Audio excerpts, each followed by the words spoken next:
Great tune. Me and you agree on a lot. Music's but don't agree on music at all. Your taste in music's whack. I don't know where it is you got it. You're walking out to have a fight with a grown man.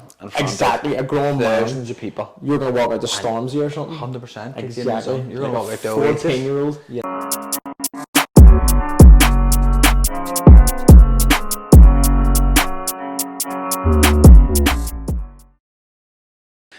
Hello and welcome back. Welcome back to episode 3 of the Chatterbox podcast.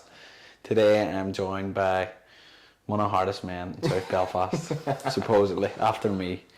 A fella that's done a lot of things in the boxing scene, and as far as I'm aware, almost considered giving up boxing for a wee stage. So he's a bit of an introvert, so don't expect an awful lot from him today. He's very quiet. So give a warm Chatterbox welcome to the one and only, the natural, James McGivern.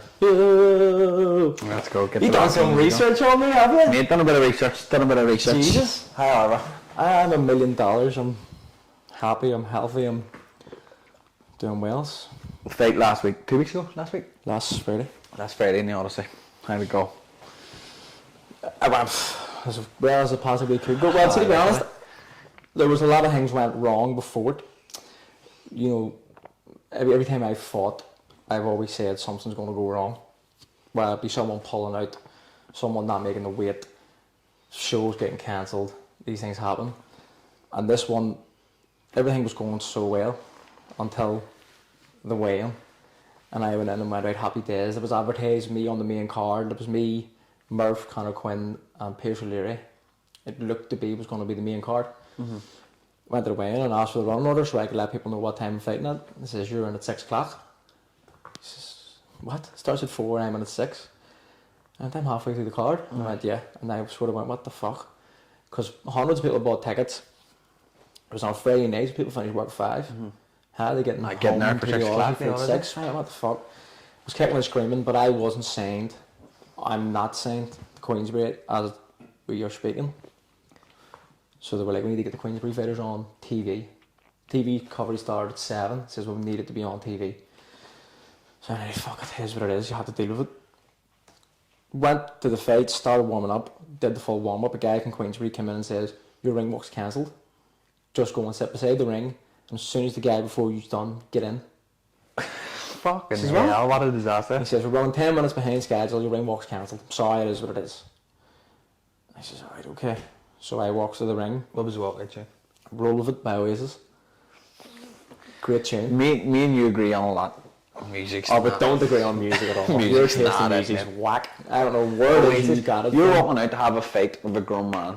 Exactly, a grown man. Thousands of people. You're going to walk out to Stormzy or something. 100%. Exactly. You're going to walk out to 14-year-old. Yes. You're going to go in and fucking hug him, sit down, do a bong or something. Or just dig a loaf of him. Which did happen. But, so, I walked to the side of the ring. A guy called Owen Lavin, an Irish guy. He was fighting. Well, I'm watching him. I can hear him digging ahead as well. He gets a big cut, goes to the decision, he wins. As he's taking his photos, knowing the guy's coming to take the photos, he went, get in.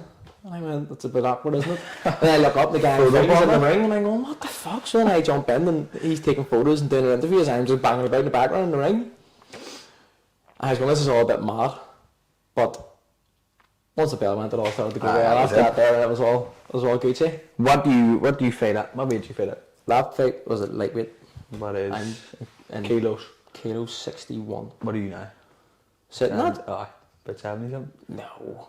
About 65, 66. Did you not got that much now? I'm mad to be fighting a super featherweight, which is 59. Mate, what the fuck? I think I got the bar. Do you have top weight cuts now? No, I try my best to make it as easy as I can. Nah, nutrition, not my bag. Aye. Not for me. I like pizza.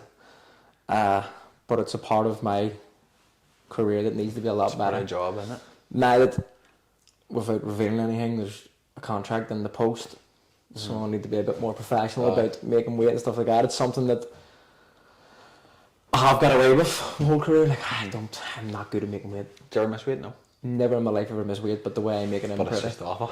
No, I've never missed weight. One time I fought at 56 kilo, and I wouldn't have been a million miles off the build and stature that I am now.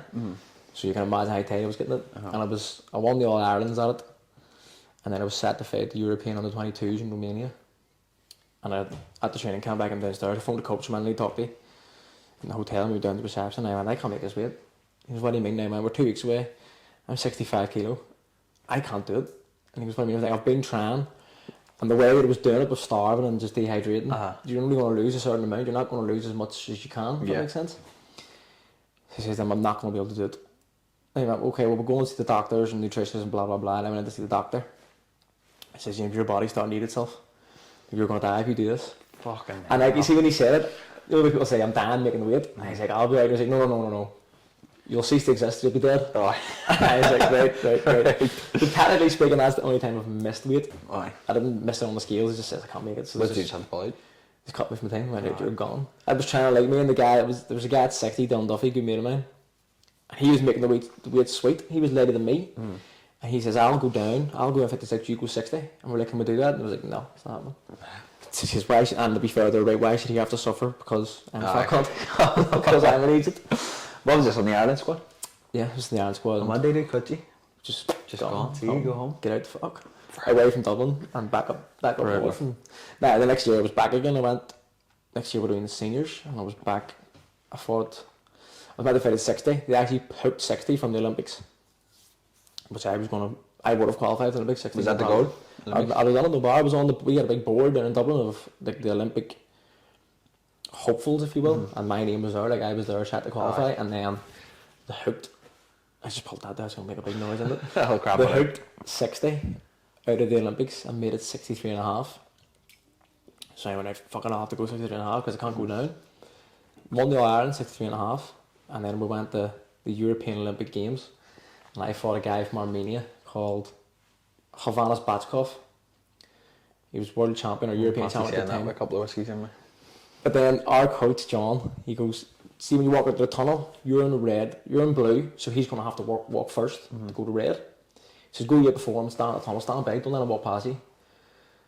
I was ready to fight, so I was all pumped up. I was like, fucking, let's go, you cunt. He walked past me and hit me with his shoulder and broke my back.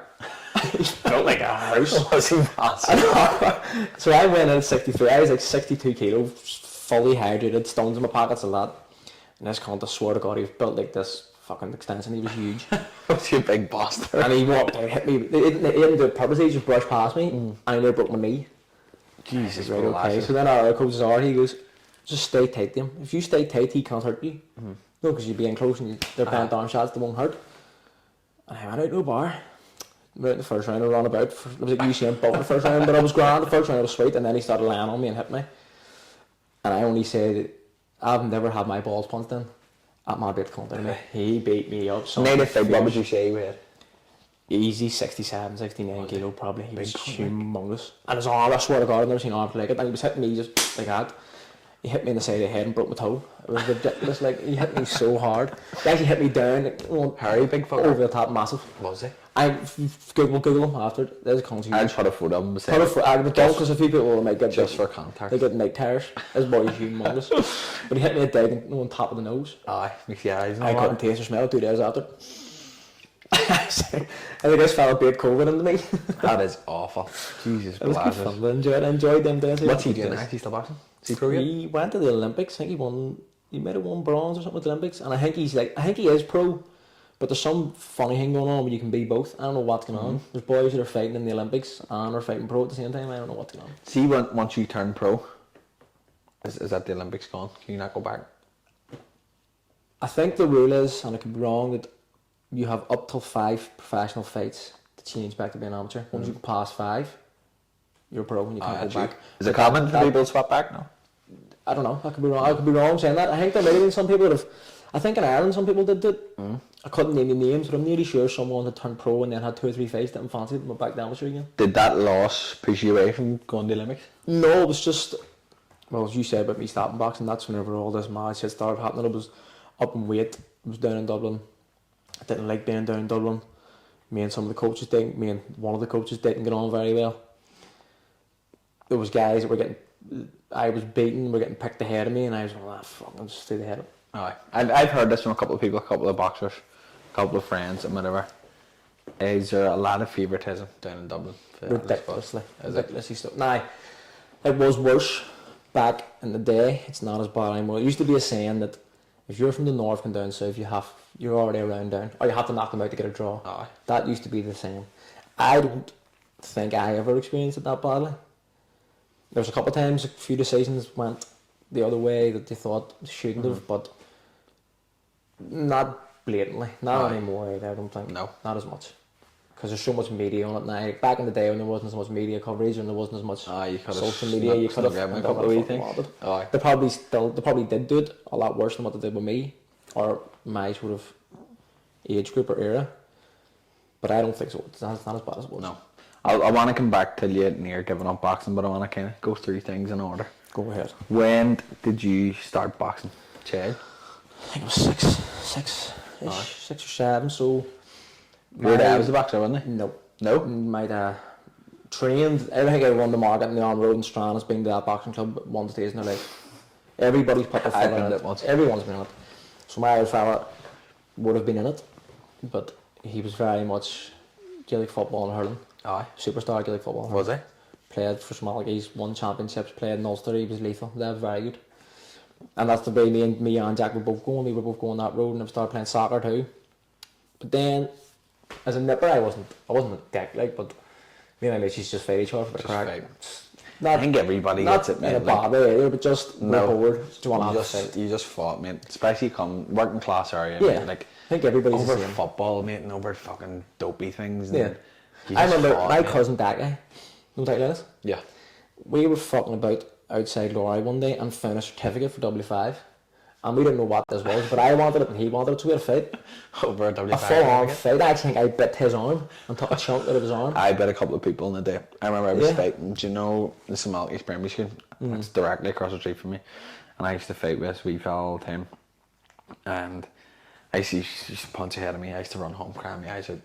Over a couple of days later, punch ahead of me, home, cry my eyes out. And I think my dad seen me one day, ran over home, put his foot against the door. I tried to open the door and I couldn't get in the door. My dad was just stamping his foot against the door and goes, "You're not getting in here till you go over and hit him back." Lethal. And I had to see fucking McGregor down the back over. And I just looked at him and the guy goes, "I'm not like back in the house till I hit you back." And just run over, bump. And I think he was fucking lighting me up, mate. And I just remember my dad telling me, "If you're ever getting beat in a fight, just bait him." I mean, I grabbed him, I bit him in the top of the head, I bit him in the arm, I like shook my head like a fucking pit bull, mate. And he was fucking screaming. And then we never had a fight after. Well, I think that's the story of kids our age. Their dads are like, if you're getting beat up, just don't be coming home. I remember my dad saying, if he beats you, fight back. If he beats you again, come back and get a hurling stick. If he beats you again, we have a big Rottweiler, man, come back and get the dog. But if you do, just don't be getting beat. Do you think kids now, like, as fucking weird as they're it soft sounds, as soft. I haven't seen kids fighting ages. Nah, not where we're from. I've seen kids not about the Arm Road. They're wee thugs, like, not in a bad sense, but you can see the next generation of the young Margaret House and the 112. You can see, you can spot them and you know what's coming. I don't know why kids still drink the walkway or not, but I can spot kids and go, you should be on the walkway. You should be on the walkway. That's where you should be. But I think now, like, kids are a lot cheekier now to their elders. I'm saying that as if I'm about fucking 40. But I remember, mate, when we were younger, like, see if we'd have walked down the street and we seen, like, all the hoods coming down the street, you'd have been over the other side of the street. Oh, absolutely. Seeing if we'd have seen the 112 and all, mate, you'd have been over the other side of the street, 100%. you'd have turned around. You'd seen I'd be in the car, I sit in the car after work, the kids down there passing, you get in the car and all, down there passing. I remember I was getting my car fixed, Big D was fixing my car, and 2 wee kids walked past, her about 6, and one of them down the pass goes, "What are you doing?" I mean, "What?" "What are you doing?" I mean, "Fuck off, man, your business here." He goes, "You fuck off." I mean, "Fucking you, fuck off." I was kids about this. I mean, I was going back like fuck. I was like, see if I said that when I was that age, You'd have got bad. I'd be in a lagging. 100%. I think 100%. kids are a lot more confident nowadays and not getting chinned. But yeah, it's the era, it's the times we live in. 100%. Imagine you were walking about in the street and smashed a fucking 13-year-old. What would happen to you? Like, it would be ridiculous. I know. I do blame social media. Like, you can get away with saying things, and they've grew up saying these things, and there's no repercussions. No, there's no repercussions. When we were kids, if you're a wee dick, somebody hit you, like, no problem. 100%. It was a serious problem. 100%. There was no cheek when we were younger in the slightest, like, and you can definitely see it now. And like, even people older than me and you, or people our age, like, there's some people you come across sometimes, and you just know, like, you've never been in a fight before. You talk to people a certain way that no one has ever hit you for talking to people like that. You can give lip and you don't have to worry about getting smacked in the mouth. And you just feel like going like, you would be such a better person if somebody just cracked you one See, now I tell everyone this. I'm 26 now. Like I'm a grown man. Yeah. I'm an adult. And there's times I would run about doing what I'm doing, and if I come across a situation where I have a decision to make, I go, see if I was to do this, would my dad lump ahead of me? And if the answer to that question is yes, I'm not doing it. It's not happening. For the fear that if he does fail, even that, I swear to God, I'm not joking, kidding you. I can't remember what it was the other day. Make him wait. So since I'm a bit out myself on this podcast, and I hope my dad doesn't watch this. But dad goes, what wait are you? I'll lie. I'll lie. Out of fear. I'll jack. So I sat on the scales, right? The week before I fight to weigh myself, and I was like, fuck, I'm a bit heavier than what I should be. Mm-hmm. So we're out playing golf, and I was like, what weight are you? He says, don't worry about it. I go back, I was 57, under my breath. And I'm like, what weight are you? I'm at 64. And I was like, man, you're a 26-year-old man, you live in his house anymore, and you're still afraid to tell him what we're. Will you fuck up and don't, will you shut up? Anything like that, even driving, like I was a bit of a bold boy driving, and I got points and all through the door, and I see if a ladder comes through our front door, don't be opening that. Until I check what that is, don't be opening it, just in case he goes, what are you doing? For the pure fear that my dad would be yay big too. I tower above my dad, and he still punch a curb. Yeah, my dad's the same. Like, my dad's a fucking big smirk from New Lodge, big baldy head. He's built like a caveman, man. He's big rounded shoulders. His hands like Wreck-It Ralph. His hands are like leather, and he's just a big chimp of a human being. And like the very limited fucking combat sports training I have, I know if me and my dad ever get in a ring, I would be fucked up. But see if me and my dad were standing in my kitchen, he would fucking light me up, mate. Oh my God, he would. I reckon if my dad gripped me, he could pop my head off my shoulders. That grown man strength. When does that kick in? That's old. It's not even grown man. It's just old man strength. It's just that whole. My dad's forearms and all about that size, and like he just like can just grab things and like. Even we dopey things, like you see in films like George, and I'd be fucking going like fucking on. He just stands over and he just goes, "You're man to do it." I look at my dad's. I look at my hands and go, "My dad, fucking hands are tiny compared to my dad's." Like, you're really big open hands. I look at my hands and go, I must have got my man's hands. I swear to God, my dad's hands are that size. His fingers. It's not even it's the thickness of them. Thickness, mate. He has fingers like Shrek. And his hair's on his knuckles. Like, for my dad being baldy, he's so much hair everywhere else. He's big hairy knuckles. You could fucking braid his knuckles. Straight a match up their hands. I want to see them. They're fucking men. My dad's exactly the same. But you need that. Like, see, of course, I say that all the time. I say it all the time. If I wasn't afraid of my dad, what would you be? I know. Do whatever you want. You'd be in jail. I was just saying, like, see, we were kids and all my mates were all fucking about and over in the Strand in the town, getting chases of cops and all. I wasn't scared of cops catching me. No, fuck. I was scared of cops catching me, bringing me home and telling my man and dad at the door. Give me a shit. See, I know our Jack's car, we went Fusion. That was my first car. And I was banging about on it for donkeys and then the insurance running on it. I had to do it to be insured. Fuck, I'm not insured. I'm driving about. This cop pulled me over at Dublin Road. I seen him drive past me. And I went, fuck, put the lights on, turned around, and I went, shit. So I took off, trying to get away.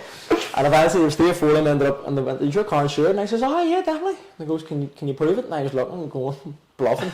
Hoping to God that for some reason there was going to be something's going to pop up. It's not sure, is it? So I goes, no. We're taking the car, there's your fine, there's 6 points. He says, do you want to take anything out of the back car and bring it home with you? So I had hurling sticks and footballs and all sorts of shit. And I took it, the cop went, do you want me to drive you home? Are you fucking mad? That's right, there's 5 bags, 6 hurling sticks, 27 footballs. Well, do you want to lift home? And I went, are you stupid? He was built, I went, see if you drop me home. You've seen a lap around the hand, you can back pick my dad up because you kicked my cunt in. You're going to hop that all over. I walked home and went through the front door and tried to get the head on the bags. But I goes, where's your car? I went, fucking, I parked it in Lorag. I goes, what'd you do that for? I went, it's not insured, so I parked it in Lorag. And he bid and I went, alright, no problem. And then he was out walking on my dog the next day. And back, I went, this is your car in Lorag, where is it? I went, I'm fucked here, I'm goosed. I had to come clean to me. He didn't even punch me, he went, you're stupid. You're a man, I deal with it. That's worse, mate. Like, it's funny, I thought to myself, I carried 14 bags. That's not even joking, I had a lump of hurling sticks underneath my hand like 3 this. teams worth of fucking I hurling swear gear. to God. I don't even play hurling competitively, but I had 27 hurling sticks for some reason. What a Dublin Road. You want to lift? I was going, fucking your mum, what? He says, you think if I go back in my street in the cop car, my dad wouldn't kill me stone dead, you mooncat. Good times, good times. Fuck that, mate. So do you remember getting in the boxing gym for the first time? Yeah, I went. Do you remember the old boxing club? Over near the chapel. Yeah. Yeah. So I went there. I think it was six or seven-ish. My cousin Connor was going down to the club. Any reason you getting bullied or anything, or No. your dad just wants to pick up boxing? My dad. So our Connor was down to the club. I said, "Dad, can I go to the boxing club?" And I went, "No. I'm in the boxing club for." And when I want to go down with our Connor, I was our Connor's lapdog. I'd have followed him anywhere. Would have followed him anywhere. That's why I listened to the music I listened to because of him. And my dad wouldn't let me go. So one day I went, fuck it, and snuck down. And my dad's cousin Danzo, who I call me Uncle Danny, was the coach at the time. Jimmy Clinton was there, but he was starting to get on and starting to get sick and so on and so forth. So Danzo was there. And I must have done something right. Because Danzo then fought my dad and went, James with the boxing club. And he's good. And I swear to God, say I was 6, that's a long time ago. Like, and I remembered clearly sitting in this sofa in our house, my dad walking in and just... And right, and he goes, "You at that boxing club?" And he says, you know, "You're never going to miss a day of it the rest of your life." I'm still going. And that was it. 20 years later, I'm still here. I'm still going. I remember it as clear as day. Came in, I shit myself. "You at that boxing club?" And I would be quick-witted enough to think of something on the spot. I just froze. Snap your dad. Yeah. Not at 6. Yeah, it was. And he went, "Right." When did Jack pick it up? Day. So Jack ended up a Did couple he of see years you after doing it me. and then pick it up He from seen her? me doing it. I think my dad might have seen me doing it and then brought our kid down along. There's photos of our Jack. I have 6. Our Jack, fucking totally. The gloves are up there on him, hitting the bag. And there's a photo of me. I had a wee skinhead, built like a leg out tripod. And me and him was rattling away in the punch bags. And then my dad started training himself just to keep back fit. out. Now all of a sudden now he's a fucking one of the head coaches. Your dad still your head coach, yeah? Still, no, Ricky Burns is now over in Scotland, but He was always your head coach. He was yeah? always. Well, him and Danzo, while I was an amateur, him and Danzo were in the corner sort of. Both head coach. I don't know if I have a head Danzo maybe, but then as I turned pro, my dad took over and looked after me as a pro. That's mad. Your dad took that over and took that responsibility, and he was never a fighter himself. I don't think my dad ever had a boxing fight or a contest in his life. Whether he sparred or not, I don't know. Who's your head coach now over Scotland? Ricky Burns. Ricky Burns is a Scottish heavyweight world champion. When did you start going to him? So I fought in Dublin last year before maybe. Fought in Dublin, and my mate Taylor Jolly, he's Scottish, boxed for Scotland while I was boxing for Ireland, and I met him, was pally with him. He signed with the same manager as me and got on the show with me. He trains with Ricky. Ricky came over, we just all sort of chummed together for the week. And my dad's always said there's nothing in Ireland for boxing, you need to go elsewhere. You can't be here because there's no sparring. There's just no scene for it here. There is for fighting, but not so much for training. Yeah. There's no like superstar coaches. There's no, you need to get out of here. He's been saying that the last couple of years. And then we met Ricky, and we were sitting talking to Ricky, and obviously he's been there and done it. And my dad was liking what he was saying, and I was liking what he was saying. And obviously Taylor's our mate, so I went, this would make a great link already for us to go over and do it. So that last camp there was over Ricky. Was it all over Scotland? Yeah. Was it a tough conversation telling your dad that you were... No, my dad sacked me. My dad said, get the fuck out of here. I swear to God, my dad was pushing me to go. And I think it's because we know that if I want to get to the level you need to be at, we need to have that kind of experience. And you need to get that sparring. Sparring is the key thing for it. Yeah. Over here, if I'm doing camp time sparring, say I'm doing a 9-round fight, I'm doing three rounds with 3 amateurs. See that last guy getting in his amateur, he's going to take a head off you. Because he's getting in for it to go 100 mile an hour. And I used to do my loafing because I used to be going, am I not fit? But it's because you're doing 3 sprints. 3 fresh people. And it's fucking hard. I'm going, am I not fit? I used to panic all the time. My biggest fear was, am I not fit? I used to say to Stuart, no, I'm going, I think I'm just a non-responder. I don't know what's going on here, but I'm not getting any fitter. And he's like, no, you're just doing a severe amount of training. So if you do three 3-minute round fights, it's going to be hard. It's going to take a toll on you. So whenever we're like, everything, I was able to do them rounds, no sweat. And what way did he set up the sparring differently? You're sparring pros. You're doing the one, you're doing just name rounds. Sparring with the guy, the one guy, you and him. And do you find that more, like, not favourable, but is it more fight? Is it more realistic? Realistic, what you're going to face, because yes, you can both start out like a house. Say if he starts out like a house on fire and I don't, come around 4 or 5, he's going to slow him down, and I'm still going to be fresh. Aye. But 9 times out of 10, the 2 of you will go along at the same pace. Set a pace. It's a professional pace. That's the way I explain it. Everything's a lot slower, but all the punches have got venom in them. Like there's no. Aye. And I've only started to learn this now as a pro. whenever I was an amateur, I was very much, I'll clip you. Like, I didn't get hit. My goal was do not get hit. So I used to just clip people and get away. Whereas a pro, you're going to get punched. You can't get in the water and not get wet. So you sit down more and punches have more venom in them. Doing that in a pro scene, you're both doing. You'll learn more of pro sparring for a pro fight. That makes sense. Is there much of a difference, just let's see what you were saying there, like stylistically between amateur boxing and pro boxing? Yeah, it's so. Whenever I turned pro, I turned my MTK, and Jamie Conlon was looking after me, and we met with Jamie to have a conversation. Jamie went, "It's like snooker and pool. They're both the same idea, but it's very different sports." Pro boxing is. It's they use the word professional for it. I'm professional about it at the level I'm at. Like there's times you're weighing in and you can fight a different guy that you weigh in. It's ridiculous. Like things get cancelled last minute, and it's very. It's just an as an amateur, sports, everything was so structured. Especially with the iron setup, like you knew what you were doing every day, what kind of training session you were doing, and you would go and have meetings with physios and nutritionists and fucking everybody. Sports psychiatrists. Everything was there. And then turn pro, and it's almost like I'm back to square one. You're just on your own again. Many fights do you have pro now? That was me 9-0 with 3 athletes. So amateurs, from what I can gather from watching the Olympics and whatever, it's very like what you said, point based, hit and don't get hit back. Sick, but it's a million mile an hour. As soon as that bell rings, you start sprinting. What is the Olympics 3 rounds? 3-3 minute rounds. 3 3s. Yeah. And then pro. Did you have an issue transitioning pace wise from amateur to pro? So my first pro, I never did a 4 round. I went straight into 6. But the 6 rounds I were doing were 6 sprints. There were 100 mile an hour now. Because you're so eager. Went 6 rounds. First 2 fights. Went 6 rounds. Bally guy. But this guy, so that guy had at the time I fought him 117 fights and 112 losses. People look at him and go, "Why are you fighting him?" Where's the point? But he'd never been stopped ever. No. Never been knocked out. Never even been stopped. This guy came out and I was hitting him everything, bang, bang, bang. But he just took up a nibby ball. And you rattle away, kid. Just go ahead. Let him down, no. But he'll get paid. I don't know what he got paid for that fight. Let's say he gets paid $1,000. He'll do it next week and next week and next week. That's right. So many fights. No problem. There's a documentary about him on YouTube. I watched it. He says, "I live a life I want to live." About him? He says, "I train to keep myself fit and keep myself about the weight. During the day, I go fishing. I take my wheel out. I'll do whatever I want. I don't have to stress at work." So 9 fights in. What's the goal? Is number 10 planned yet, or? No, there's a big. I'm about to make a big leap in my career now. Fingers crossed. There's a contract that has been sent over and it's get looked at by solicitors and blah blah blah. And hopefully, I'm signing with Queensbury, here Frank Warren. They're one of the biggest. Them and Matchroom. Probably top biggest in the UK, like in the world. Probably top ranks are as well in America, but I feel like Top Rank's a million miles away. Maybe it's because I'm over the side of the pond, and Top Rank's maybe a lot bigger than real what I exposure think. to it, like, do you? You don't really see it over here as much. Whereas Queensbury and Eddie Hearn are your main two. They're bread and butter, aren't they? Do you deal with all that side of things, or do you hate all that? Nah, can't do me. No. I can't do that. I'm shit at doing that. So I met with Carl Frampton, and Carl Frampton says, "You friendly enough with Carl Frampton?" "Oh yeah."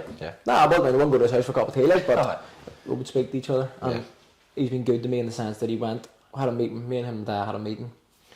He says, "Listen, you're good enough to do all this, you just haven't got the right exposure." He says, "I can go to George Warren, who's Frank Warren's son that does all the important stuff." He says, "I can recommend him to you and get a meeting with him and see what happens." So he says, "Brilliant, thank you very much." Carl did that, then I got in contact with the Warrens. The Warrens then got in contact back with me and had like a Zoom call, and he says, "We know who I went to London to try and sell myself, but I've done this, done that." He's like, "We know who you are, we've seen you do it, we know what you don't need to try and sell yourself. We're happy enough to do a deal with you. Brilliant, happy days, manager, I'll sort this out for you." Then they says, "We're going to do a show in Belfast, 20th of June, we want you to fight on it, and then we'll see what happens after that." So I'm really happy days, brilliant. The training camp I did for that fight was the best training camp I could possibly have ever done. You just swore blind and fighting for a world title. Sunk every penny I had into it.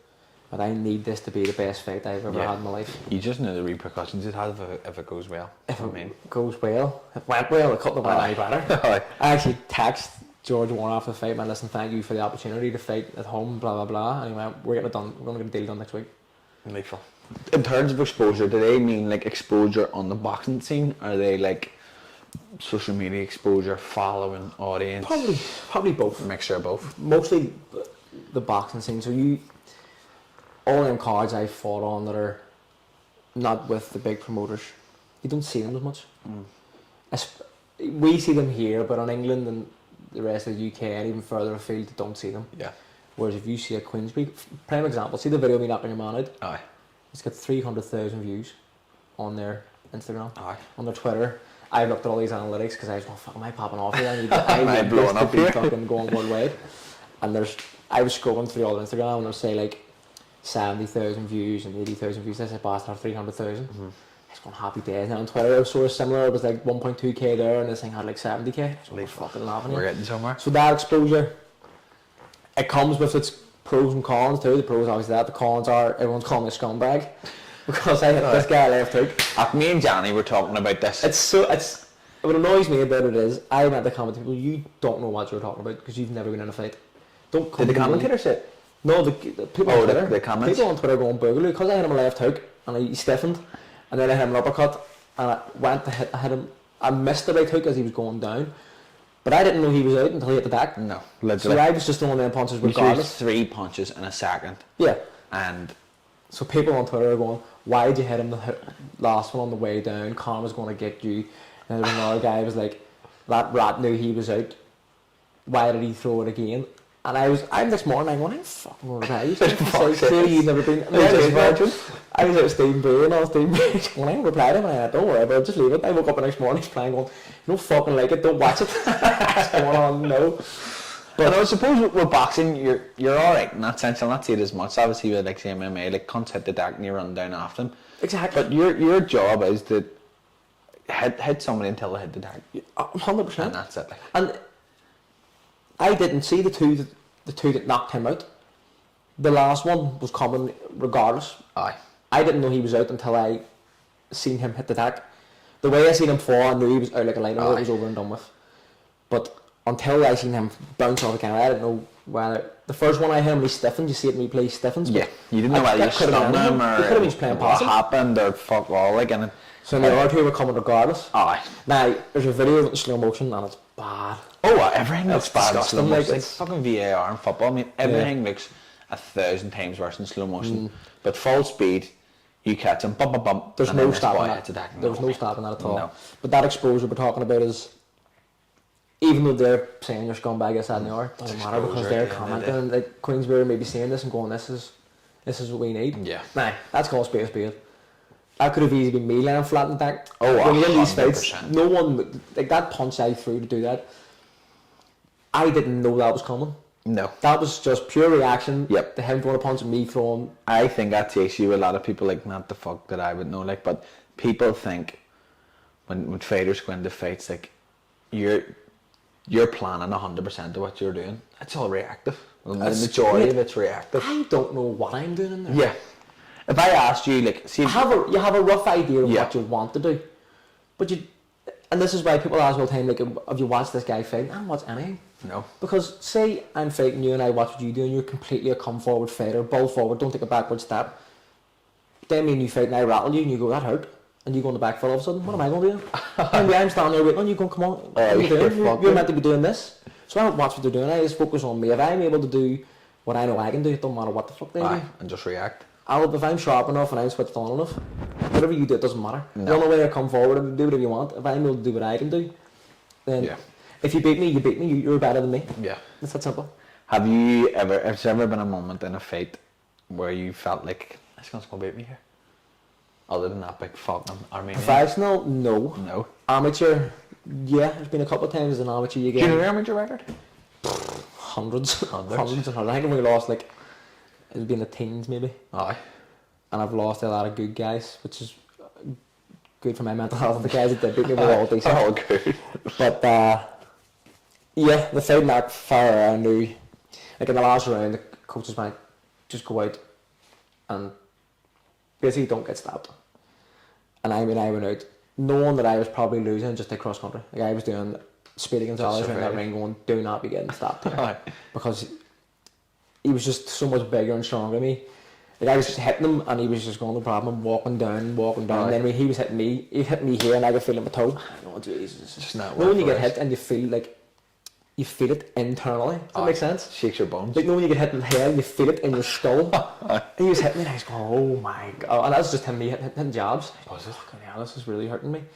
That's probably the only time I've ever went, there's nothing I can do here. I can't do anything about this. Have you ever been like rattled, like legs? Oh, I got dropped. I was sparring guys Alpha Bar. No one actually knows this is going to be exclusive. Oh, here we go. Sparring guys Alpha Bar over in Not Manchester. that you tell anybody about you getting dropped or anything. Oh, mate. I can't tell you about it because I don't actually remember anything about it happening. But we were sparring in Manchester. It was meant to be over Nicky Hatton's gym, and then the guy Blaine Ewens, like, he says, I'll organise some sparring for you. He's Alpha Bar, European Commonwealth champion, professionally. I think he's fought for a world title and made a loss for a world title, but he's not about it. Like, so I had to spar him. Happy days, it was all great. We did 4 or 5 rounds, and it was all competitive. And he just clipped me. I used to have a terrible bad habit. No, he's amazing. No, but seems so. No, bigger muscular way. Weight way, sexy. But I used to have a terrible bad habit of leaning back and putting my chin in the air. But I used to get away with it because it was always taller than people and longer. I could get back and the punch would just sort of miss here. Yeah. Not this bastard. Not this big cunt. So from what my dad told me, because I don't remember now. Do you So I can't even remember. I can't remember anything about spar. I can't remember jack shit. The Now, this happened in the 5th or 6th round. I can't remember anything. How many rounds you do? 6, I think. But I don't remember the first 1. 5. Don't remember 1 to 5. So my dad says that I was in the corner and he feinted to the body and I went back and he came up and hit my left hook to the chin and dropped me. But he says that I get up straight away and come back to the corner. And I said, don't worry about it, I just slipped. So for me, I'm still bluffing. Oh, I just slipped and he cut my lip. My dad was like, you've got a cut. I don't remember it again, don't remember anything happened. He says, you've got a cut in your lip. And I was like, it's bad. And he says, no, it's alright. I went, no, we'll just finish the spar. Now, credit to Alpha, he must have knew that I was wobbled. And my dad says he turned it down a wee bit. Just went on the back foot and let you rat away. So then I get out of the ring after their 6th round. I went over, there's like a bench, like old school benches. Used to get in primary school, play football and everything. I went over there, I was taking my wraps off, my lights come back on. I went, how the fuck did I get here? And I was going, what? And I went, what happened? What are you talking about? And I went, what the fuck happened? And he goes, he did drop you, didn't he? I goes, what are you talking about? The big cut and all, and then his uncle come over and was looking at the cut, and I was going, who the fuck is this? This guy was talking to you before, he was part of the spar, and I was going, is this bastard?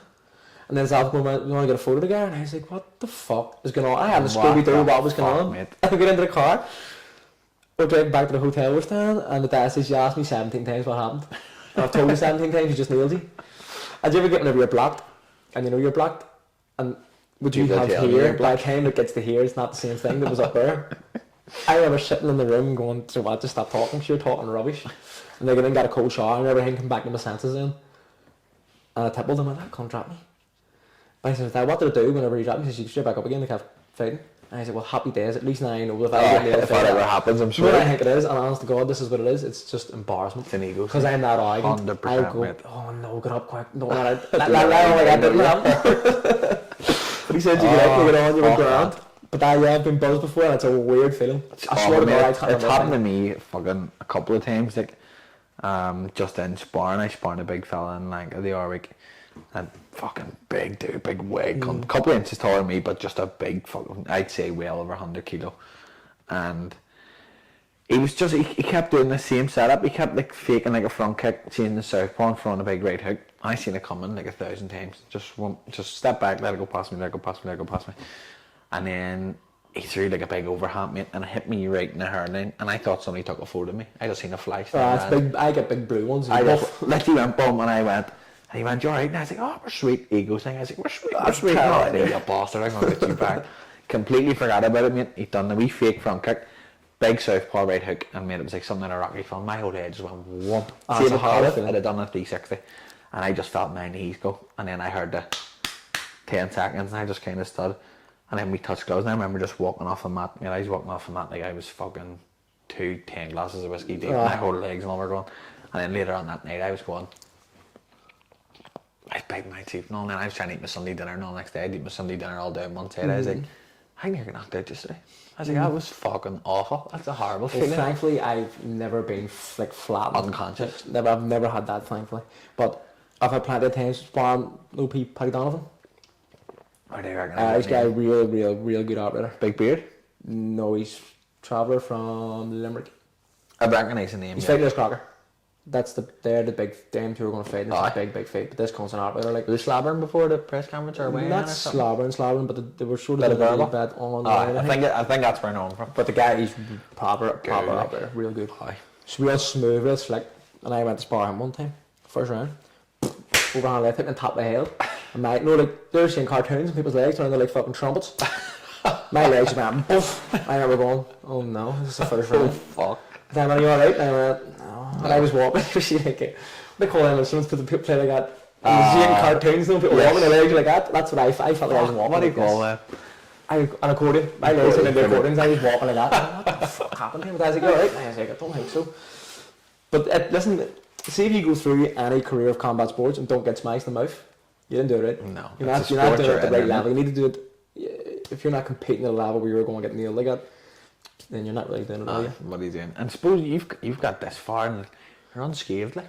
You don't look too I've bad. had a couple of cuts over my eyes. My last fight in Donegal had a big gash over my eye. It was stinking, to be fair. Headbutt or punch? Headbutt. Was it? You're more likely to get, see that bone in your eye, that elbow bone, it's the sharpest bone in your body. Aye. So Get to open a tap on it and you can open up, especially if you have cuts. I had a cut there fighting for Ireland. A Thailand guy actually punched me, cut me there. Just opened it up again. And it's a different one, but around there it's dead soft. Uh-huh. And we clashed heads in like round 5 or 6 maybe, and he was cut. Blood, I remember clear as day because the blood went like squirted. As you know the way sometimes you get a cut and it starts to trickle, this thing exploded. And I went happy days and run after him. And then the second round, bang, the other round after that, sorry, I get cut. And I come back to the corner. He says to me there, I'm cut. But don't let, because it wasn't bleeding, it was just open, it wasn't leaking. I said, don't let on. Because if the referee sees it, sometimes if you punch someone and cut them, the referee will stop the fight and he'll win because he cut you. He says, don't let on, say nothing. My dad's a panicker. He grabbed him and went, ref, what's a fucking headbutt? Well, he knows now. Cheers, Jim. Good And my dad's rough as they come. And he started grabbing it like that. He's going, you're hurting me. He's going, shush. I'm pushing like the wee swabs into it, the adrenaline. Pushing it right into it. I'm going, you're really, really hurting me here. But credit to him, I always thought if I ever got cut, my dad would panic. Because I'm his son and he would just freeze. I go into dad mode. And my dad he went and done a course for doing cuts, but never actually experienced a live cut before. And started bleeding like that. Lethal. Ridiculously good job he did. Now, I get out, man, see if that ever happens again, try not to pull my eye off my head. I'd be a wee bit more gentle. But you have to put pressure on it to stop the blood. But Jesus Christ, I thought, I woke up the next morning too. Me and daughter stayed in the apartment in Donegal, stayed driving home that night. And I sleep on this side. I woke up the next day and my face was stuck to the pillow because of the blood. So I says to my draft, I went, see if now on, don't we get me fixed again? I don't want to die up Bally, so I don't. None of that. Loads of people, my man included, my man loves boxing, combat sports and everything, but she was watching it and then punches land. She was like, oh Jesus, oh fuck. And she went to like fuck, but I try and explain to her, like, just from speaking till fighters and all, and like, they're not feeling that in there. No. They're so doped up. And you don't even, like, I do it too, but see in our kid fights, me and my dad's the same. I would do Jack's corner and my dad. And my dad's in the corner watching the fight, and as the fight, my dad's going like, I said to her, like, see, whenever I'm fighting, be careful with my dad, because he's going to hit you. He's got diggy arms. What do you mean? He just does, he just jumps, and it's just because, obviously, he's my dad, but I do it with our kids, see, whenever our Jack's fighting. We both fight very similar, our hands are always low, trying to draw you in and just chat wee chops and create a wee opening for ourselves. But I watch him and I go, fuck me, put your hands up, will you? I remember watching him fighting on TV, he fought in RTE in the Elites, and for some reason I didn't go, I was in the house. I was watching him fight and I actually felt physically ill because his hands were low. They cut on the fight, but his hands were low, and I was going, oh Jesus God, no, please put your hands up. And I know what he's doing, even though I know what he's doing, you still feel violently ill going, please God, would you put your hands up. It's hard being such a family affair with you, Jack, and your dad. Like, it's hard to differentiate between coach and training partner and that's bra and dad. Yeah. See, that training camp there, before I went to Scotland, I was working, and then I was coming out of work, say at like 10 o'clock and going to train, and you know, Jack was going to train the club together. And if we had a slight disagreement over anything, there'd be a brawl would break out in the middle of it, same with my dad. My mad, God rest her, she used to say, see when you come back to my boxing club, leave whatever it is in the boxing club, don't bring it back to this. Bring it back here. We used to come up and have fucking murder in this house. Over a spar. I mean murder. If we disagreed on something, there would be fucking murder now. Jack, do you have any? He is now. He's about 7 foot now. He's 6 foot 3. And I'll tell you He's the what, hardest hitter I've ever felt in my hits life, man. like a horse. Oh my god, man. We were doing a wee dopey social media promo video for BFIT one time, and I was the only coach that was comfortable enough holding pads, and they were like, will you hold pads for Jack? Just 30 seconds just to get a wee video. Hit me, yes, no sweat. No, I've held pads for fucking up in Fight Academy and all some big boys, and I was like, as fucking cat as it is, it's like, Jack's not that heavy, like, I'll not be that bad. Mate, oh my god. See that there? Let's see the technique of punching. It's technique, man. It's all oh my god. The best thing I can compare to, I mean, I shot guns in Canada. That's what Jack's punches felt like. They were so quick and snappy, but with like so much I remember just holding him. It's Jack Southpaw. I remember holding it, and he flicked out a jab, mate, and I swear to God, I went like this, and I went. Our Jack's a big stiff puncher. That's what it made. It was like it was as fast as a whip, but mate, oh my god, these things were thunders. And mate, this was 4 years ago, and I still remember this. Our Jack's about. You're saying the old kilo now. See if you hit someone, and my wee brother. See playing Gaelic football and hanging out. He's a fighting bastard. He'd argue his own shadow. Now he wouldn't lift his hand. He would never lift his hand and hit somebody first. But see, God forbid the one day someone play football.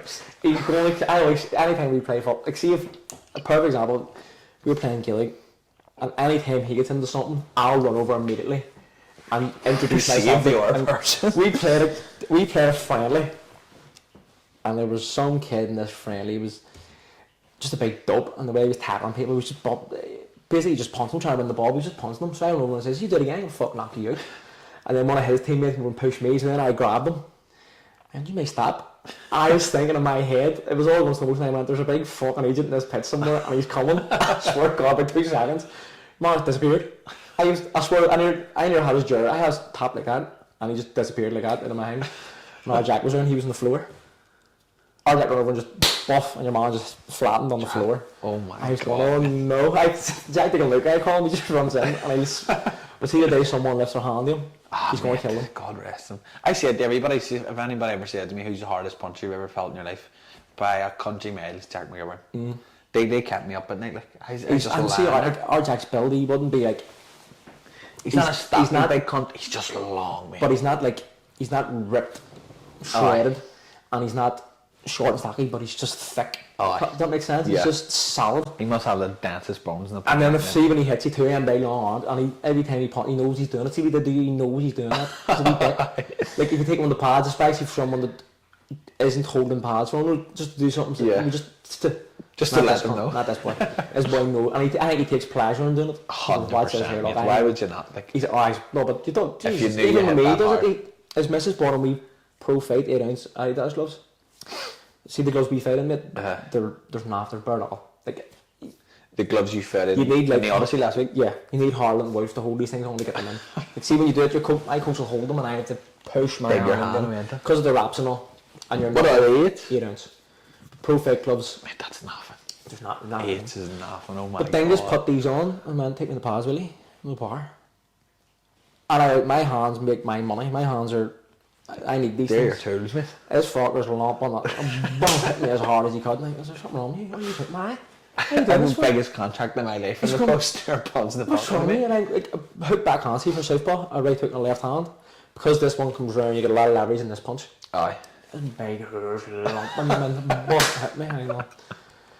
I hit you here and they feel like your teeth, no, will you stop? And then body shake. We body shot, no, and this is where you get. He does it over in the club. You can put the big body pads on. He punch out to them. Doesn't care. And I do it too. I take pleasure in people putting them on because you ain't got to go protect me. His big hair puts it on and he will try and break your ribs. And it's Jack's power, just genetic. Obviously his technique and fucking training. I was saying you've got Mongo strength for your hand. He's just a big brute. Big land. He's just a big brute. So he's like Bobby Boucher, just run clean through you. But he I can't even hope he doesn't see us. You're going to punch him. I'll love for years. Listen, see, we used to spar. I used to spar Jack all the time, and I used to just try and wind Jack up. See, once you get him going, he's bad temper. Not so much with other people, but with me. You just wind him up. And we were sparring one time. I sparred a guy and dropped him with a body shot. And we done like 3 rounds. I was like, I need to do more rounds here. So Dingus gets in. And we started sparring. Where did things come from? I don't know. Just what you call it. But I was thinking like a wee uppercut or something, and only when you get it on top of your nose, your eyes start to water, and that's wound them up. And we just started going to town then, and my dad, stop it. And I could see him looking at me, just looking, just there like this. I was my buff, a big headbutt. I go, what's going on here? Fuck's sake. God, he's terrible. He must have. But the big fuck, he's a big animal, and he's sort of starting to. I see actually going to work when you've got the eye of the tiger now, because he's in my corner for that fight. And he's seen what way it went, and now he's starting to get the bug. He's looking to get back into it. When was his last fight? He fought to go to the Commonwealth Games, won the tournament to go, and then got stiffed in the training camp. They brought some more fella instead of him. That second to pay shoot him. Aye. Didn't want to know anymore. And I'm done. But he comes back and has these wee spurts where he's going to come back, and then he goes to come back, and then he's playing gilly football. Honestly, his boy playing gilly. Sick. Ours actually kind of guy. No matter what sport it is, we're both very similar. Like, I was going to say, whatever sport it is, we can put your hand down anything. Like him more so than me. Do you reckon, right? Yeah, fuck. You play for soccer? Yeah. He's like Ronaldo. You don't see in the gilly pits, see me play gilly, people just try and flatten them all the time. Because we played the Wolf Tones the other day up in Cherryville. And this fella's just running around people for a bit of crack. Like, he's not even trying. I look at him and go, I hate him. What's he like at golf? Sick at golf. Well, we've all, me, him and my dad, started at a very similar level. We've all sort of progressed along, but Jack's just like we knows ahead of everything. And he's like, everything we do, he's always just the wee knows ahead of everything. That's so bad. I hate him. I actually despise him. I haven't paid money to be like that. Like, I'm somewhat mildly athletic. Like, I have 2 left feet, man. I can't play football. You see me play football. Bad, fellas. Not the worst. 2 left foot is a bit. I'm left footed too, by the way. But you haven't got 2 left feet. You're not Ronaldo, but you're not an idiot either. Far from Ronaldo. Like, but even I seen a video of Stuart put it up of you and Jack playing basketball in the Markets Park, and I was like, oh, they look half decent. So funny. Well. So that was like one of probably my 3rd training camp or something, and we see when I fixate on everything. See what it is. I see if I'm training, forget about work or anything. I'm just fixating on training, and I'll grind myself into the dust. And I think it's partly because I panic and go, if I'm not 100% fucked. And I'm at a stage now where everyone's going to see it. And I can't. I've talked far too much my whole life. It's too late now. It's too late now for me to be humble. Not that I am humble, but I tell everybody, say to anyone, see if I'm good at everything, and see if there's something I'm not good at. It's probably not worth doing. That's what I say. I said to everybody. But I grind myself into the dust to the point where you're completely fatigued. So Stuart says, we'll do a recovery session where we'll have a bit of crack. Yeah. So we'll go to the markets and play basketball. So I turned up in like a Lakers top and a pair of shorts and like the old school Converse. I turned up like him. But we were playing, and I swear to God, I peeled every bit of skin off my ankle, all for a laugh of wearing high tops doing that. Just because I wanted to wear something like Magic Johnson's down here, so just for a laugh. And I took the shoes off, and I swear to God, there was part of my ankle missing. Ripped the ankle, dude. Ripped, completely gone.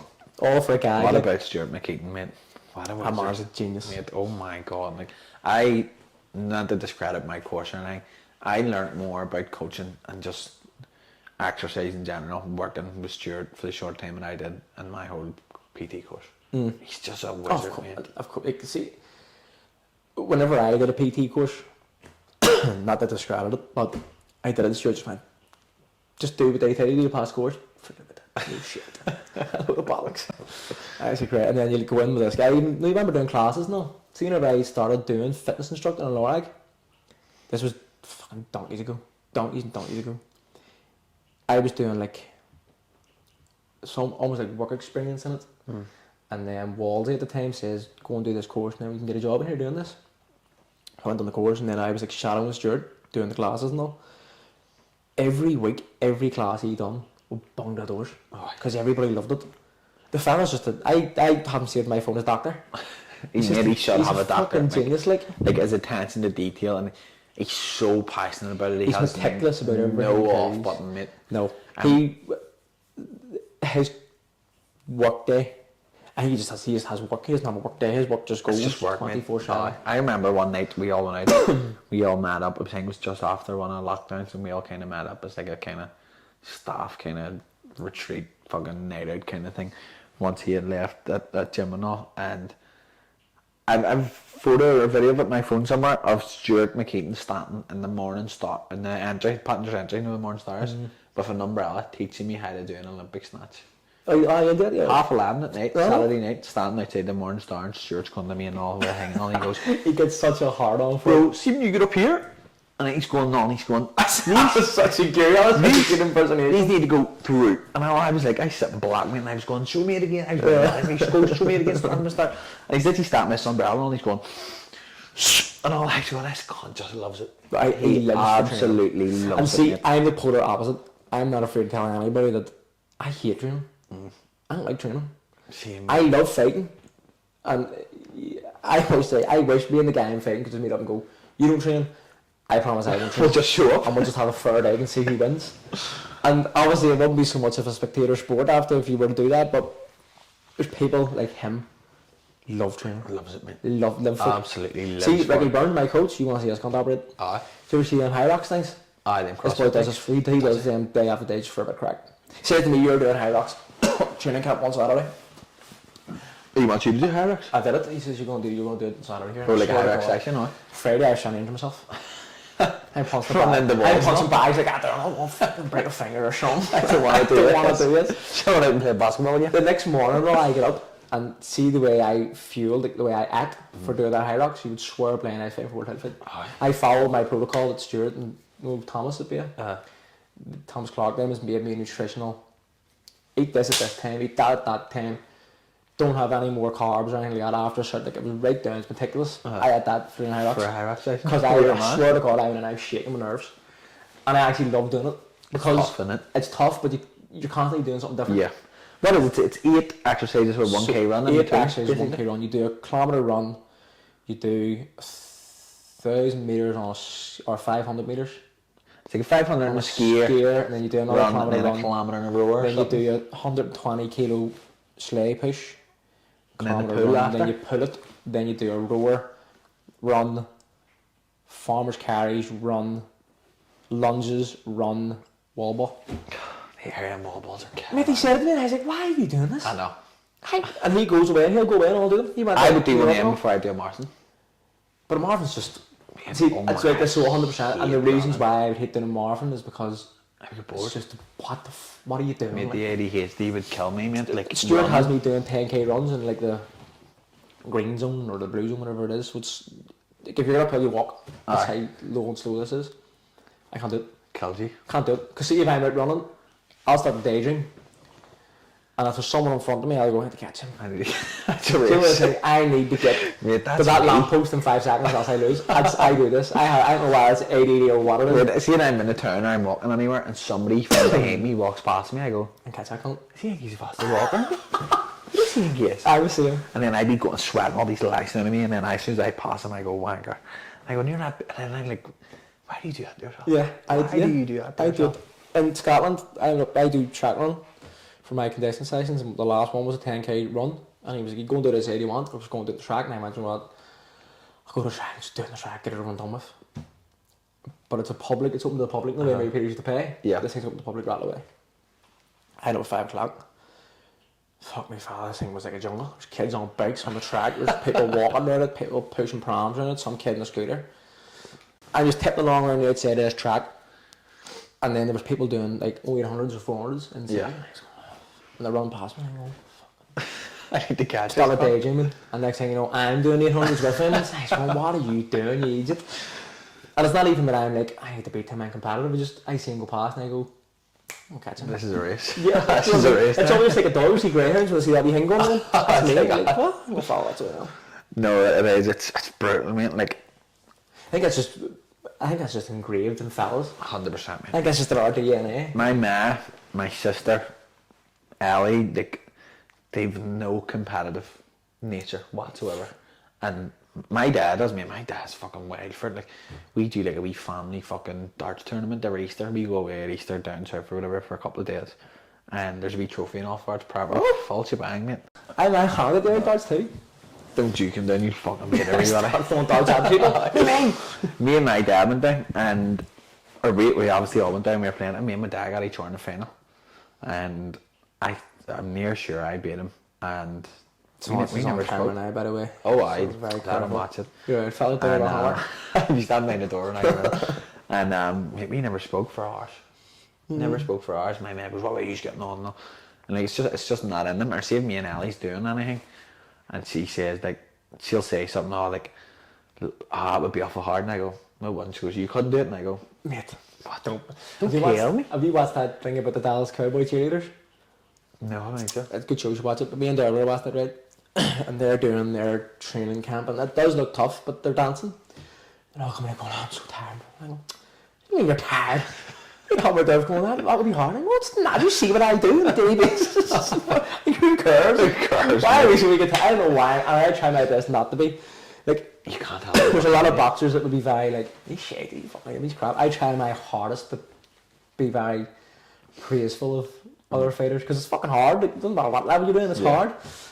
But anything that there, people dance. I say, dancing is not hard. That's easy. Easy. I can do that no sweat. And even footballers while playing football, you watch them, you see like their training camp sometimes, see in the news and just sort of dazzling about playing. Yeah. That's piss easy. It looks like nothing compared to a fight camp. Like, No, fight camps are horrific. And any combat sports I'd imagine would all be the same. ideal. What's your length of fight camp? Even though you said you don't. I only like 8 weeks. 8 weeks. A lot of guys do 12 weeks or more, but I like 8. Because after like 6 or 7, I feel myself, I'm sharp. Like I can feel it on pads that I'm ready to fight now. Yeah. Because you get your eye in and everything's a lot snappier and a lot quicker, your reactions are good, stuff like that. And then I go, right, well, I want to fight now. Aye. I don't want to do another 4 weeks of this shit. It's hard to stay dialed in for that long, isn't it? 12 weeks. 12 weeks is a long time. It's too long. 8. Stuart always says 12. I say 6. I go after 6 weeks, I'm ready to go. Give me 6 weeks and I'll be sweet. But because you stay in the gym in the interim period, You're never not training. you're Like, always doing something. Yeah. Now, I have hold my hands up and be honest. See, after fight camps, I go a couple of weeks without being in the gym. Like not at all. No. I could go a couple of weeks without going. You know what? I done whatever. I'd fry my head there after a while. Aye. I need a I'm break. sure it does. But I'll always be running somewhere, playing Gaelic football, playing soccer. Yeah. I'll always be doing something to keep fit. I'll never Yeah. come back and I'll be completely done. Aye. Again, that's going to have to change now that we're coming into a real. This is it now. We're a professional athlete now. Yeah. I always tell people, what's your job? I have cars, I'm not a professional boxer. Because what I do boxing wise is not professional. That's why I should have introed you as James McGivern. I'm a valeter, but now I think now it's probably about time I start calling myself a professional boxer because I'm going to sign with a proper promotions Yeah. and the fights I'm going to have from here on out aren't going to. You're not going to be able to half-ass it. No. Not that you can do it with the fights that I have had. Like the last 2 fights I've had, both guys were undefeated. Yeah. So you have to give it everything. But now you're going to get to the time you're fighting guys who are champions. and Boys are good, that are like. fucking operators. Yeah. And this is where you start to get this stage now. You sort of find your level, and in my head, I'm watching people fighting. I'm going, I'll definitely beat them. Aye. I'll definitely beat Do you watch like the likes of who would be the fucking? So I'm watching champions at your weight, going, I beat that guy. Aye. Now, sometimes I do it, and my dad goes, "Wonder you shut up." Like, Like, there's times I'm have a watching day the off. weights going, I definitely think I beat him. Dad going, Who's the world champ at your weight? it's just his thing, about 6 of them, isn't there? Andy Kakachi's one of them. He won the IBF and the IBO. There's a guy, An American? American guy, something Foster. They're actually fighting tonight. I think he's fighting. Anyone I know? Well, Kakachi. I know Kakashi. I think I don't actually. This is the problem too. And then I'm half sort of fighting at lightweight as well. Lightweight world champions are all the big dogs like Shakur Stevens and all them boys. Do you watch any of So them? I'm going to myself, get me down to featherweight. I should featherweight. Because see, as much as I would go into the ring with them, and at the time in the ring, I'll be so confident that I'll win this fight. Yeah. But now you're Out of sitting up and camp, going, watch them on TV. it's kind of difficult. Do you know what I mean? You're going, someone came to me now and went, do you want to fight him or do you want to fight someone a couple of weights below you? I'm like, oh, I'll definitely take that guy. Don't want to fight that fucker. Like fuck on. Even Javante, I think Javante Davis is up to 140 now. What are you 147? 147 then, 130. Aye. That last fight was 135. I'm only Bobby, like I'm only small. I'm only 30. Mate, how the fuck do you make that weight class? Your bones must be hollow. There's no brains, you see, so the brain's not on the day. That's the majority of it gone. Sure, I get brains scans done, Dad goes out and go, a fair one. I go, that one, cheers. It's just hollow. Good morning, my head, but you felt So there away inside, just as we're on the topic, a couple mate. From even a week off, what's your weigh-in look like? weighing. Because I don't think that. So it depends. See, it's a lot. It's different for everybody. A a lot of guys, Murphy makes weight really well. He'll be close to the weight all the time, and whenever it comes to making weight, bang, he'll drop it like that. Yeah. Me, not so much. No. Not that I don't be way. There's guys who can be way worse than me. I always be about 4 or 5 kilo over. So if you came to me on Sunday and said you're fighting on Thursday, you're fighting on Friday, you're weighing on Thursday, I'll get the weight off. Yeah. It won't be nice, but I'll get it off. It'll be grand because it's there to lose. Yeah. Some people do a water load. Whenever I make 130, I'll have to do a water load. Stuart, he's went to that Lockhart and Leaf guy. He does the UFC boys. How's that down to sense? I have that now, and it's a bit less horrific doing it that way because you're still drinking. 2 days before the weigh-in, you drink 8 litres of water, so you still have a lot in you. Yeah. Now the day before the weigh-in, it condenses. The way I put it is, say you're weighing in on Friday and you're doing it the old school way of just sweating it out and starving. Say that's 5 days of that. Doing a water load condenses that 5 days into 1 day, so it's one really, really horrible day. Aye. But it's just 1 day. And that's it done. Whereas my mentality is, if I can do it in a week, and I just tell myself, this is over in a couple of days. Just get on with it. Just get it done. See, lying, starving, mouth bone dry. You're lying staring at the ceiling in bed going, there's a couple of hours left, just get over it, just get on with it. I go myself, there's people in the world a lot worse than you are, just shut up and do it. But it's not easy to do it, it's not a nice thing to do, but hey, It has to be done. And it's annoying too, in combat sports, like, you're only doing it because your opponent's doing it. Yeah, again, Literally, mate. let's just meet up. You make weight, Just go, don't what do you train. weigh? I really see him. We'll just walk in at this weight. Don't train, don't make weight. No. We'll just agree we're the same height. Just We'll get in there and have a rattle and see who wins. But it's not, I don't find it that hard. There's guys who probably get a lot worse than me, Yeah. but it's not the nicest thing in the world. What ways the water load basically works? Do you drink a load of water on Monday, more Tuesday, So, more Wednesday, Yeah, and you then manipulate Thursday? your body and the shirt Flushing it out. will give you a lot of. Aye. But you flush out like glycogen in your body. You flush everything out. Aye. You're getting everything out of you. Like you'll clear your intestines, you'll clear the glycogen out of your muscles. You'll clear everything. And that just So gets you, all the weight off. it's like a 10-day thing. Day 9 and 10. 10's the fight, 9's the weigh-in, and then you have like 4 litres. 4 litres, 6, 6. 4, 4, 6, 6, 6. 8, 8. Nothing. Weigh-in fight. And then after when 2 years ago, See, honestly, doing the 8 litres is hard. 8 litres of water is a lot, man. 8 litres is fucking 8 horrific. litres of water. And see, when you're doing it too, no matter where you are, you need to be near a bathroom. Aye. You Your have to be, body's flushing because it and even you don't sleep at night. Aye, Because you're up and downstairs and all literally, night. fuck. And see, when you're sweating, have you ever heard of anything called Abilene? What's that, like sweet Or like sweat? sweet sweat? Aye. So I kick myself not today, like, but see the sweat that you do. Like, I remember running on the treadmill and then jumping on a cross trainer, try and keep it as low intense as you can, just sweat it Just out so of it's you. sustainable. Yeah. I got on this cross trainer, and as I was going, I looked down, there was a puddle on the fucking pedal with the Different amount of type of sweat sweat. that was just flying out. It's ridiculous. That's crazy, man. But it's because you put that much water in, it's all in you to get out. Yeah. Whereas if you do it the old school way, see, come day 5, you're not sweating. Nah, I remember trying to make alright. 56 and sitting in a sauna and was not sweating. Was this pre-Stewart? Pre-race was all way before still Stuart. on your own. Now Stuart used to me, what are you doing? Like, you're just hurting yourself. But I remember sitting in Falls sauna on the top deck too, so it's warmest up top. No sweat. Not a bit of sweat. And I felt comfortable. No, whenever you get it, it feels uncomfortable. I felt comfortable because it was that drained and I just looked poorly. Fuck. And I got out of it and into the pool and I was like, this feels great. But I was like just being in water. My mouth bone dry. I hadn't drank water in 2 days maybe. Man, that's awful. And when I say hadn't drank water, I mean hadn't Not a sip. consumed water in 2 days. And you can't do that. Like, see, doing the training sessions and all, when you're doing it, or Connor was there too, I was crying on him. Going, I can't do this anymore. Aye. This is killing me. Just awful. And that was me making 56. And after that I went, I don't give a fuck anymore. I'm never doing that ever fuck again. this. I remember sitting in the club, my eyes were black because your eyes are sunk in your head. And our Connor came down, he was just there just to have a bit of crack to try and keep the spirits up. And my dad, we were just tapping past, bop, bop, bop, bop, bop. And I started crying because I was going, I'm done here, like I can't mentally do it anymore. exhausted. And I got on the scales and there was still like 0.5 of a kilo to lose, and that's so little weight. I know, and people See, at think that stage, it's that so last much. 0.5, you it's only half a kilo. Mate, it's so You're hard. scraping that from the fucking bottom of your arse It's somewhere, horrific. mate. You Just can't- trying it's to not get there from to get it. somewhere. Aye. The only thing, then your body starts to eat your muscles. And you go into muscular dystrophy rather than, like, you want to be as strong. I and want to have- perform as well as you can. And then, see, as an amateur, you're winning that day and fighting a couple of hours later. I'd seen day way. See, when I won the All Ireland's 56, I fought the guy that I was fighting in the final a couple of weeks before in a show in Belfast. Stopped him in the second round at 60. 56 was a close fight. Was it? Now I won, but it was a lot closer. 4 than, kilo, that's fucking big difference. a lot closer than me stopping him in the first round. Cut the ears off and destroyed him, and then 2 weeks later, 56. It goes close. Slightly. Do you know what I mean? It's fucking Mental. horrific. And then see years ago when you done your weigh-ins like that, were you to just step off the scales and just add all around you? You think you're going to do that, but you can't. See, when you make weight, your stomach shrinks way, way, way down. So see, when you get off scales and knock a bottle of water, you feel sick.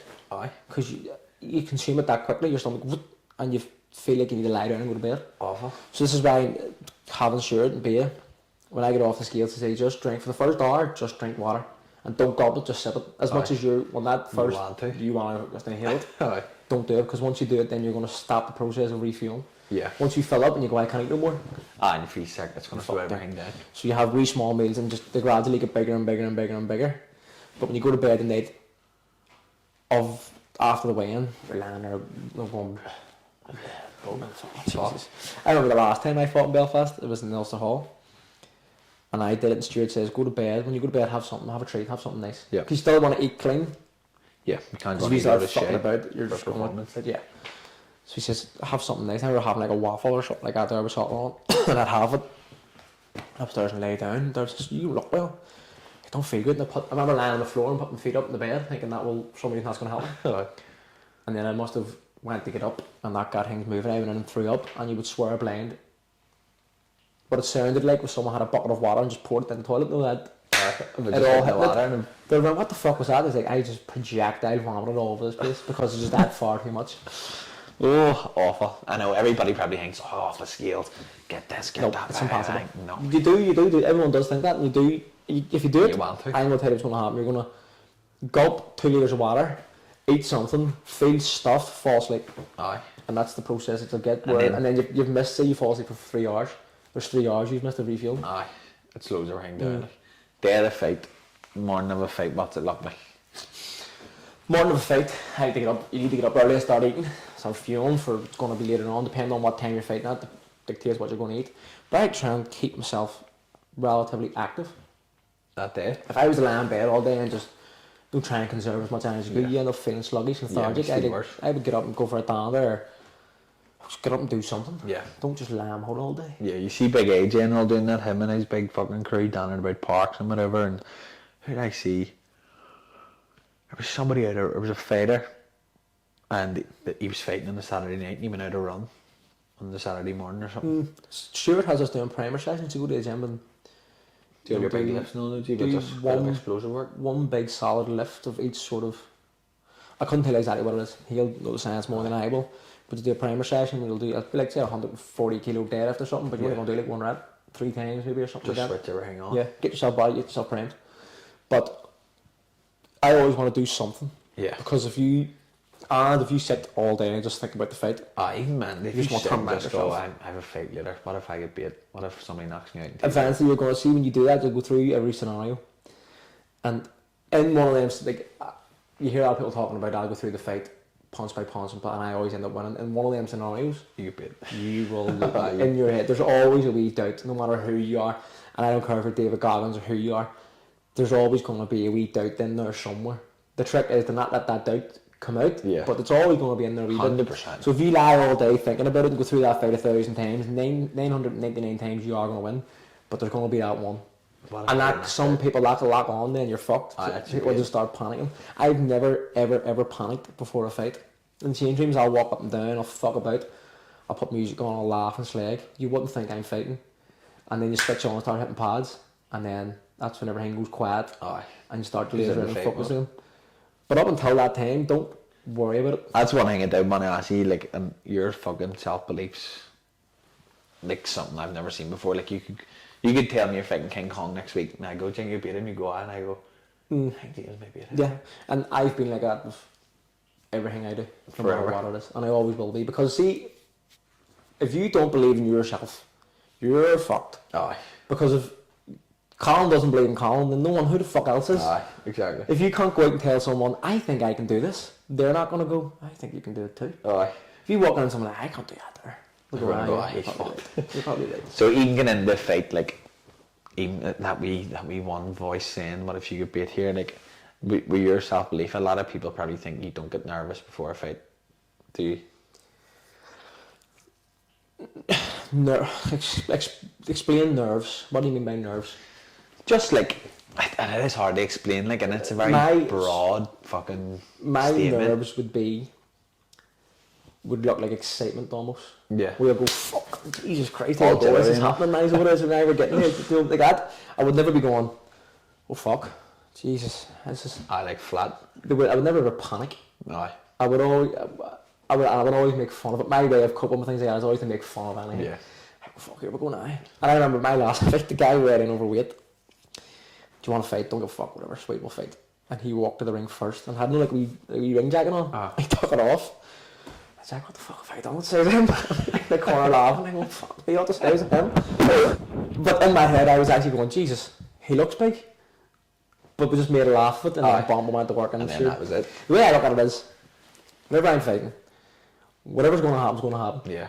And if nobody's going to change it, if I'm going to go out and spark him in 2 rounds, it's going to happen. If he's going to flatten me, it's going to happen. And see, 2 weeks after, nobody's going to give a fuck anyway. Oh, that's it, like. So just go out and enjoy it. And what's the change room look like before a fight with you or Dan, Jack?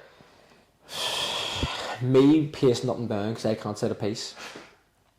My dad he's a bit nervous. He's not that on that he is, but you can tell that he is. The dad mode. He'll just be sort of pattering about, kind of keep himself busy, and our Jack will just be sitting there with our music on, dancing, having a bit of a laugh.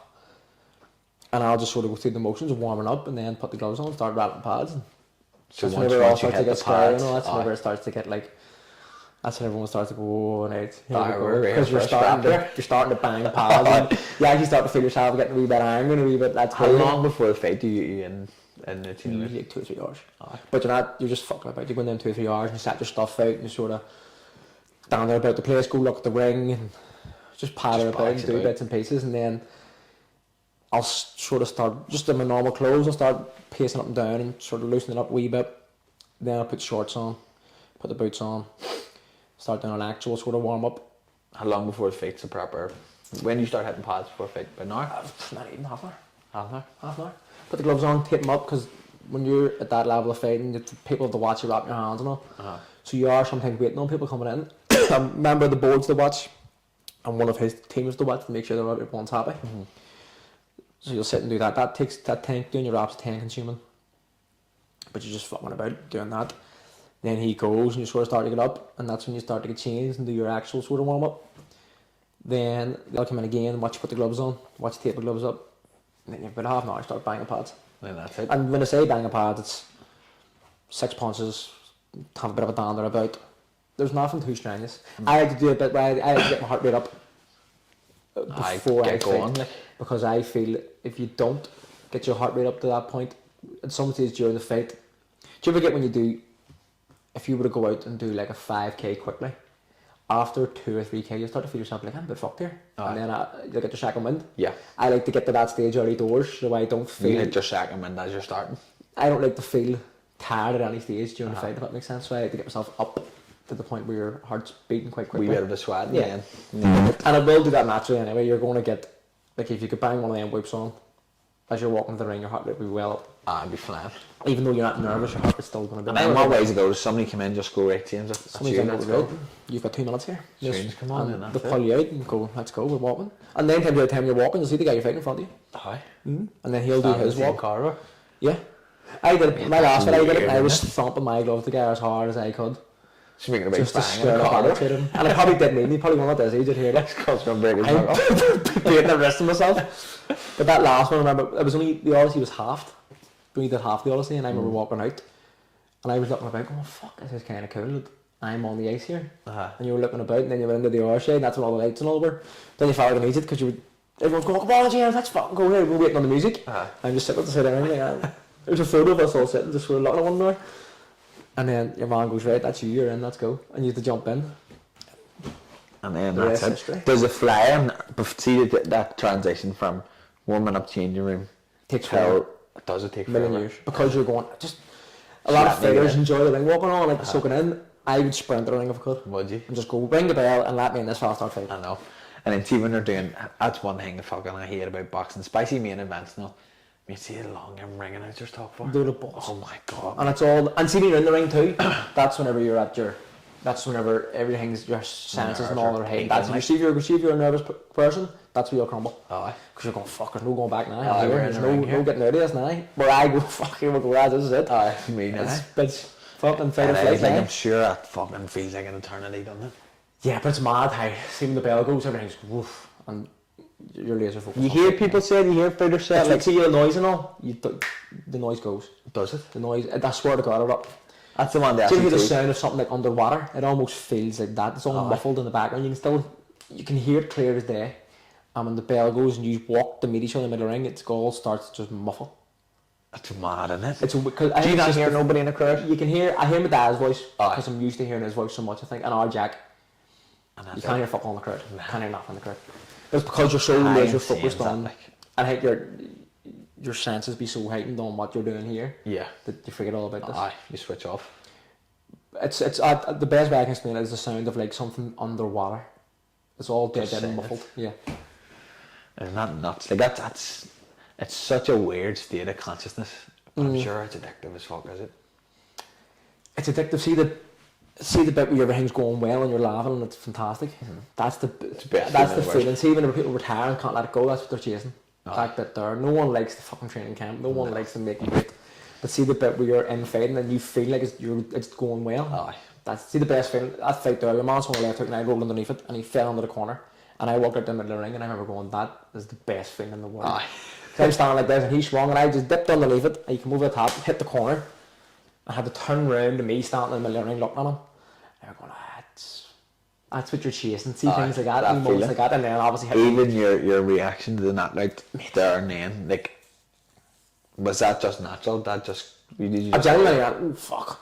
That was my reaction. That face I made was because of the way he hit the floor. He went over and hit the floor Face and first. bounced off it and hit it again. Did you feel that in your feet? Him hitting the dark? Yeah. Aye. I remember looking around and going, holy shit, I knocked him out. Aye. That was my reaction. Caught you off guard. I thought the reaction was more of a like look at your dad and go, oh, that was a good stoppage. Yeah, but it was fuck. Oh shit. And then see nice, all my family and friends and all the guys I'm working all were up, because I was in this corner, he was lying there and they were all on that curve.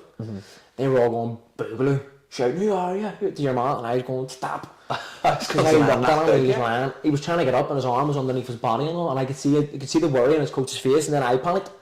I was like, oh fuck, I've hurt this fella. So I was going, you all shut the fuck up. And I went back into my corner. Our jacket up, man. It's won 500 quid. That's right, I backed you to win. He says, I put £100, you knock him out. I said, oh Jesus Christ. Brilliant. Then I look around, there's gas now coming in, and I'm going, oh no, this fella's not See when bad you see way that, here. that's scary. So I panicked then, and then I said to Ricky, what do I do here? He said, just relax, you're alright. I said, is he alright? He said, be fine. I went to the referee and went, is he alright? He says, just go back and corner, let them work away. Oh fuck. But then I seen him get up. He tried to walk out of the ring and he was walking like a fucking penguin. And I was like, oh no. I know. So at the end of the day, like, he's on the same journey as you. He's with the same goals. He's been through the fucking same shit, training camp, weight cut, everything. You don't. You never want that. You don't enjoy hurting somebody. You enjoy competing. See that second that happened? I was over the moon with myself. That was class. And then you see the aftermath of it and you're going, oh, that's bad actually. Ah, it's so content. I mean, and anybody's going to be the same. Immediately when you do that, you're on cloud nine. Because you go, holy shit, that was class. Yeah. And then you see the aftermath of it and you go, no, actually that's dangerous, that's Yeah. not good. Then when I speak to him after, sweet, he was sound as a pan. Did you speak to him on He TV? wanted to change him after, make sure he was alright. And he was like, this is just the way it goes. It's a sport, isn't it? And that is true, like that could have easily been Could've me. been you, mate. See that Easy punch I could've hit been him? He threw a jab and stepped too far forward and his jab went from here down. Did And you I throw a happened- jab or he fell up by right hand? I happened to lean back and walked him through my hand and hit him right on the chin, right on the money. If you watch it in slow motion, you see it, it's perfect on the chin. I kind of whipped around. And then he starts to fall and I shift round, but I would have done that anyway. And hit him an uppercut. You were in the right corner, on weren't the you? money. Yeah. Yeah. No, I was middle of the ring. Was it? And he throws it and I lean back. It must have landed about here, but I sort of like move him on the, I don't hit him right hook, I just move him on it. Yeah. And bang a left hand down the middle and it's right on the money. Then he stiffens and starts to go past me this way. So I turn round again to him an uppercut. And he was on the way down again. The uppercut probably kept him up. Aye. And then I went for the right hook missed, thankfully. And then I seen him hit the floor and I went, that's a highlight reel. And then I looked again and went, oh no, he might be dead. He should have Because his arm was under his body, and you could see him trying to get his arm out. I just couldn't. And he couldn't. And he's stiff, and then he went to get up, and his coach pulled him down, and went, just stay down. And you can see him just wobbling. I was like, oh shit, this is not good. This is bad. This is not I think the oxygen and gas in there makes it look so much worse. And when they put the chair in, then you're bringing him up so and he's got the mask on, and I'm going, oh no, what have I done here? This is awful. My first reaction was, that's my first clean knockout. I killed this cunt. And the first time I've done this, I killed this fella. This is my kind of luck. There's a fucking match room hanging. So I mean, there's James McGivern's gone back. Jail, hay bank, grey tracksuit on. Horrific. Just the last thing I wanted to touch on, and obviously I brought it up at the very start, was a real serious time you were going to pack it in. Mm-hmm. What happened? I was down training in Dublin, the national team. I was second string in the national team. I wouldn't make no money. I was scared. I remember driving to Dublin one time in a car, and the diesel light come on, and I got a message from my bank saying you're overdrawn by 100 and something. And I got to the toll bridge. I went, how am I getting to the toll bridge? I can't pay to get to the toll bridge. And I went, I no diesel in this car. How am I getting this car home? I sat inside the road and just cried my eyes out. I went, I can't be doing this no more. Fuck my man says, man, I have no money. And to her, it was like, there's the money, here you go. Forget about it. And then I was down in Dublin. I remember getting into the AS&C room, and I felt like I had a panic attack. And you know me, I'm usually the fucking star of the show. Not even calm, but I'm the performing monkey in front of everybody. I remember and then I just wanted to hide in the corner and cry. And I said, what the fuck going on here? And then I started making up. I was going, I'm sick, I need to go home. I was fucking alone, I just wanted to go home. And I was going home, and it was just this constant cycle of that over and over and over and over again. And then the weight changed to the Olympics. And I went, I'm not even going to the Olympics anymore. I can't compete this way. I'm not going to the Olympics. What am I putting myself through this for? But in my head, I had done that my whole life. I didn't see a way out of it. I didn't see a way that I could go, I'm not doing that anymore. Without everyone going, what the fuck are you doing? You think? Aye. What do you? You'd so much potential. Everybody knew yourself from where we're from. Anyone knows who I am, or what knows me for one reason only. Aye. That's because I'm a boxer. Yeah. And mentally, I couldn't deal with it. It's going, everybody knows me just because I'm a boxer. If I stop now, what for? What's the purpose? What am I now after that? In my head, boxing consumed my whole life.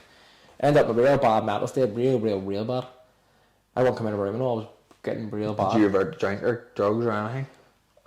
Not to the point where you would go with a problem. That's an issue. But it was more so than usual. Yeah. And then that was my thing, and I couldn't tell my dad, I couldn't face my dad. Aye. Or not even, I told my mum, because me and my mum, I was my mom's golden child, like I could tell her anything. And I remember going over to my mom's house, crying my eyes out, like I've never cried before, and saying, Mum, how old was this? I'm pro now 6, 7 years ago maybe. Aye. Not that long ago, like. 1920-ish, 21 maybe. Crying my eyes out, I said, Mum, I can't do this no more. She was like, right, it's fine. Why are you crying? And I was like, how am I going to tell my dad? My dad was at the boxing club at the time. And see when I say in convulsions, I mean shaking. And my fuck my dad, and do not tell him. Don't tell him. So my dad, get up, and fuck my dad, get up from the boxing club, you need to see this cunt. And my dad came in the living room. Panic attack, pure convulsions, shaking. Couldn't even speak. I said, I can't box anymore then. He says, what? He says, I hate being down in Dublin. I don't like it, I don't want to do it no more. And I was like, right. That's what? Physically couldn't deal with it at all. Like, in my head, I was going either I'm down or I'm boxing. One of the two, that's it. There's no in between. And I was going, I don't want to do this one no more, so the only natural option is maybe this one. And my dad was like, fine, don't worry about it. But then it was how do I tell the rest of the world? Aye. And I look back now and go, who the fuck you are? Like, anyone would give a fuck. No one would even care. We would just stop talking. 2 weeks after, everyone was went, right, no sweat, want to go for a pint? And someone this now, I remember telling my mates, they go, Chad, send this message, 25 minutes long. And they're all like, right. When I thought in my head, and it's not the case, I remember telling John Collin too, at the time it was happening, he says, you won't be James McGivern the boxing anymore, but you will be James McGivern the something else. Yeah. Don't worry about that. I remember going to his house, crying in his living room, telling him I don't think I can do this no more, because he was the coach at the time. And he was like, don't worry about it. You might not be, you won't be James McGivern the boxer anymore, but you might be James, I was plumbing at the time, you'll be James McGivern the plumber, or James McGivern the PT, or James McGivern you'll be something, don't worry about it. If But in my own head, my whole life was boxing. Aye. And if I wasn't that, I was nothing. Went and go and see like them CBT things, like Jordanstown, the Ultra High Performance thing, sent me away and paid for me, thankfully, to go What's and that? see cognitive behavioural therapy. Because I was so fixated on that. What's that, like a sports psychologist or? No, I think a lot of people go and do it. He just brought me around to the way of thinking that just to get me away from that stage in my life where in my head I was just boxing or nothing. He was able to bring me back to just sort of normality. Yeah. And did that. There was a couple of the seminars and all that Sport Ireland put on about mental health, and I went to that. And I remember it sort of starting to calm down after it. But then as time went on, I ended up chasing that feeling again of everyone knows me as a boxer. And I was starting to come to that time where people would just know me as me, and then I was starting to annoy me, and I was going, Are you going to know me as a boxer again? not that I want to be a celebrity, I don't give a fuck about being a celebrity, but chasing that high of, see that fight last week, chasing that. And it's an addictive thing, and I'll always be addicted to it. And our kids are seeing, he comes back for wee bits of it at a time. They'll always go back to that well. Yeah. And I just hope that whenever I do retire, because I'm done, I'm able to just stop. Yeah. And not have to go find something else that I can. And I do now think that when I retire, I'm in the headspace that when I'm done with boxing, I'll find something else to do. Yeah. It'll probably be golf. I'll be a golfer. Probably be golf. But at that time, I couldn't think of any other way in my life going other than being a boxer. Aye. And I hated where I was. Just because I'm a hummingbird, I was down in Dublin every week, I was making no money. I wasn't getting where I wanted to be on the team. The top of weight there at the Olympics, so the end goal of where I wanted to be was now gone in my head. And I'm humble enough to know that I couldn't have got to the Olympics at that weight. Mm-hmm. Maybe a couple of cycles after, maybe maybe now at this cycle Olympics I could have done it. Yeah. Built into that weight. Was this just before you turned pro? I got 2 years off maybe. Aye. Where I done fuck all, but then that's whenever I was starting to hit the drink and all. And I remember sitting with myself partying 4 a.m. and all that kind of, and I was going, this isn't me. What It's am I easier that doing? lockdown, the first lockdown. Aye. I crack it. It was Were you? ridiculous. It was just partying until I can fucking get where your mum was, weren't it? stupid o'clock in the morning. Every day you were drinking, and I remember myself, this is not for me. No. Sitting with a shaved head and a carrot hangover. It's an awful feeling. I remember sitting myself going, what am I doing? I know. So then I text Danny Boyd. I said, Dan's away, I had to get back to training somehow. I text my dad actually to ask my dad, can I go down and coach in the club? He's of course, everyone wants you to coach. You've enough knowledge to do it. So I started doing that, and then that's whenever I got the bug again. Then I went, fuck it. But then I didn't see a way back in. And I went, what if I just go pro? And I had the connection. Jamie Conlon was working with MTK at the time, and I had that connection with Conlon. So I actually went, I spoke to my dad and Danzo about it, and I went, all right, sweet. I went and spoke to John Conlon and says, I want to speak to you first because you were the national coach at the time, whenever I just bucked out of nowhere. So I want to let you know that I want to come back, and I want to come back as a professional. And I was like, right, sweet, I'll put in touch with Jamie. And then the rest is fucking history. And that was it. Here we are now, Queensbury. Lethal. Absolutely outstanding. Listen, I'll cover, I think, how long's that? That's over an hour and a half, believe it or not. I'm good talking right now. Good talk. Good talk. Maybe Queensbury will see us and go, Get that guy on. Get this guy on. He's a pundit, I can be a pundit. 100%. Mate, listen, loved it. A lot of good insight on it. Could definitely have you on again, hopefully, with a couple of fights on Well, the next time Queensbury. hopefully I'll be sitting here with a big belt over the shoulder and one over the Big shoulder. fur coat, nothing on Gold underneath it. teeth and a Bentley parked out there somewhere. Fingers crossed, hopefully I'm the same. See if you listen to this audio only, realistically, this is Joe Rogan and Terence Crawford sitting here.